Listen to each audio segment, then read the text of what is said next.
Syekh Nawawi itu orang yang begitu gampang nerangkan Quran. Bahkan ketika orang Arab kesulitan ngartikan famathaluhu kamathalil kalbi intahmil alaihi yalhas atau tatrukhu yalhas. Orang Tomak itu ibarat kayak anjing. Anjing itu kamu kasih makan ya tetap melet, menjulur-julurkan lidahnya, kamu ndak ya ndak. Imam Nawawi ditanya, "Ma wajhu sibbi?" Lalu wajah tasbihnya di mana? Beliau menjawab, "Fit Tomak." Jadi anjing punya dua sifat yang berlawanan. Di bab ilmu dipuji, nggak ada hewan yang mudah menerima ilmu kayak apa? Anjing. Sehingga Quran mengistilahkan wa ma 'allamtum minal jawarihi mukallibin. Hewan yang mudah diajari itu oleh Quran dibahasakan sudah menganjing. Karena anjing adalah hewan yang paling mudah apa? Diajarin. Itu diakui oleh Quran wa ma 'allamtum minal jawarihi mukallibin. Tapi dia punya sifat yang sangat buruk sekali, yaitu nggak pernah puas. Makanya ketika Bal'am bin Ba'ura, ada tokoh yang kedonyan ya, itu kalau diistilahkan Quran walakinnahu akhlada ilal ardi wattaba'a hawa famathaluhu kamathalil kalbi intahmil aliyal has atau tatrukhu yalhas. Jadi anjing punya dua sifat yang berlawanan. Di bab ilmu dipuji karena paling mudah diajarin. Itu saya pernah ke Malaysia, diceritain sama polisi Malaysia. Anjing itu saking cerdasnya itu bisa deteksi CD palsu sama CD bajakan, asli sama bajakan. Itu kan nggak kebayang.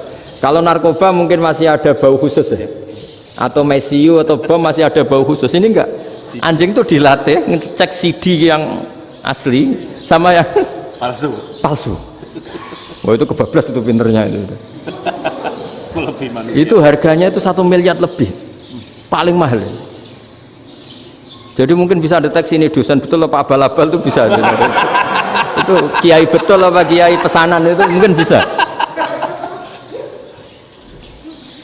Itu saya punya kitab namanya Al-Hayawanul Kubro. Itu cerita prestasi-prestasi hewan. Itu yang berkuras-kuras sampai berjilid-jilid. Itu ya cerita anjing. Nggak ada hewan sebaik anjing. Di bab itu ya, di bab sampai ya tadi ada anjing yang sangat loyal sama majikannya. Loyalnya Masya Allah, sopannya Masya Allah.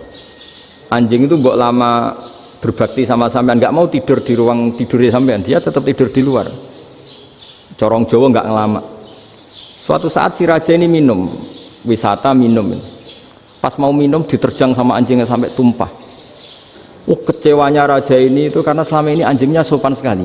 Sekedar ganggu di ruangannya nggak pernah, malah ini mau minum, minuman yang disukai diterjang anjingnya tumpah. Marah kan anjingnya di mana? Ternyata apa? Minuman itu anjing ini tahu kalau minuman itu beracun, diracuni oleh musuhnya. Itu saking hebatnya anjing sampai ketika ngawal rajanya itu tidak sekedar ada penjahat atau maling, bahkan trik-trik kayak minumannya diracun oleh orang lain tuh anjingnya tahu. Sehingga pas mau diminum diterjang sampai terus supaya nggak keminum. Makanya Quran istilahkan anjing itu apa? Wa ma 'allamtum minal jawarihi mukallibin.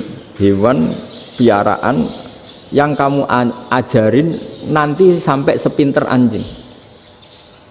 Makanya Ashabul Kahfi itu ketika ngajak anjing tadi, beliau tidur, anjing itu tidurnya bil wasit, wakal buhum basitun zira'aihi bil wasit. Jadi dia tidur dalam posisi siaga. Loh coba, anjing itu nggak pernah sekolah, karena dia posisi menjaga, tidurnya itu kayak siaga gini. Bukan ngorok semadep ke atas terlentang, itu enggak. Andai kan dia tidur terlentang itu kan yang mau mengganggu kan, wah asune turu, itu enggak. Dia tidur posisi siaga, makanya disebut lawit tolak ta'alaihim lawalaita minhum firaron. Kalau kamu melihat anjing itu pasti lari karena dia posisi siap merekam. Jadi tidur tapi posisi siap merekam. Jadi matanya tetap terbelalak kayak siaga. Padahal itu enggak diperintah, ya dia memang punya nalar untuk itu. Ini disebut wa ma 'allamtum minal jawarihi mukallibin. Dan dalam teori modern juga gitu. Tapi dalam hukum Islam yang dianut mazhab Syafi'i itu anjing tetap najis. Ya sudah, najis ya najis, tapi ada mazhab lain yang mengatakan tidak najis. Tapi tidak usah ngurmat anjing, geger nanti kalau rektor kampus punya anjing. Tapi ilmu itu bagus untuk kelangenan kadang. Andai kan tidak ada mazhab Malik, maka kita kesulitan menceritakan Ashabul Kahfi yang hewan piaraannya itu anjing. Tapi misalnya anjing disucikan, kita juga nanti susah menjelaskan hadis Nabi malaikat itu tidak masuk rumah yang di situ ada apa? Anjing. Maka ilmu itu, makanya kata Imam Sa'roni, sebagian ilmu itu memang kelangenan, tapi nggak boleh jadi praktek. Tapi harus ada.